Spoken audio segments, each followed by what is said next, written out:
लघुसिंचन योजनांची 7वी व जलसाठ्यांची दुसरी परगणना करायची, त्याचे जे गाव मॅपिंग करायचे ते आपण पाहूयात कशा पद्धतीने करायचे. तर आपण वेबसाईटवर जाऊन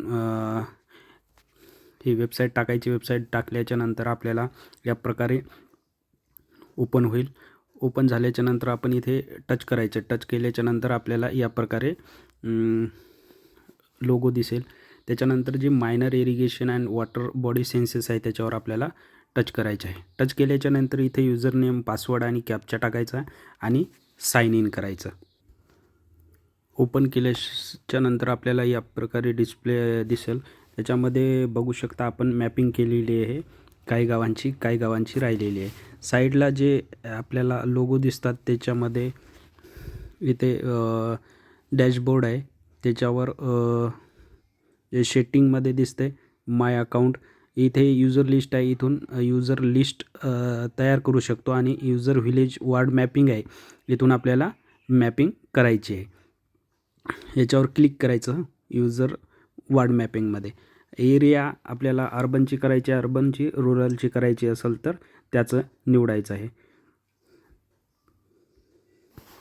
आता नंतर जी युजर लिस्ट तयार केली आहे, कोणाला किती गाव द्यायचे ते आपण इथून ज्याला कोणाला गाव अलॉट करायचे त्यांना इथे आपण निवडायचं आहे. निवडल्याच्या नंतर इथे आपल्याला सबमिट करायचं आहे. सबमिट केल्याच्या नंतर इथे पाहू शकता हे जे ॲक्शन आहे, ॲक्शनवर क्लिक करायचं. हे ऑलरेडी मॅप केलेले आहेत. इथे पाहू शकता जे गाव मॅप करायचे राहिले ते आपण पाहूयात.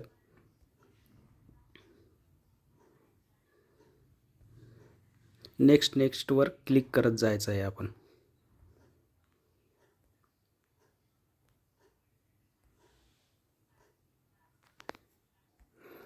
आणि सबमिट करता वेळेस या मोडमध्ये जेवढे दिसतात, 1 नंबरमध्ये जेवढ्या एंट्र्या 10 आहेत एवढ्या सिलेक्ट करायच्या आणि सबमिट करायचं आहे. तेव्हाच मॅपिंग होते, नाहीतर पूर्ण सिलेक्ट केल्याच्या नंतर मॅपिंग होत नाही. मॅपिंग झाल्याच्या नंतर व्ह्यू व्हिलेज मॅप इथे पाहू शकता आपण.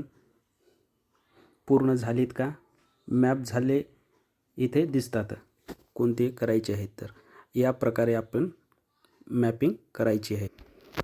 त्यानंतर आपल्याला बॅक यायचं आहे. बॅकमध्ये युजर व्हिलेज मॅपिंगमध्ये पाहायचं आहे. डॅशबोर्डमध्ये इथं जायचं. डॅशबोर्डमध्ये आपण इथे पाहू शकता. इथे टोटल व्हिलेज, इकडं मॅपिंग केलेले व्हिलेज आहेत. इथे पाहू शकता 173, इथं 173, 105, 105.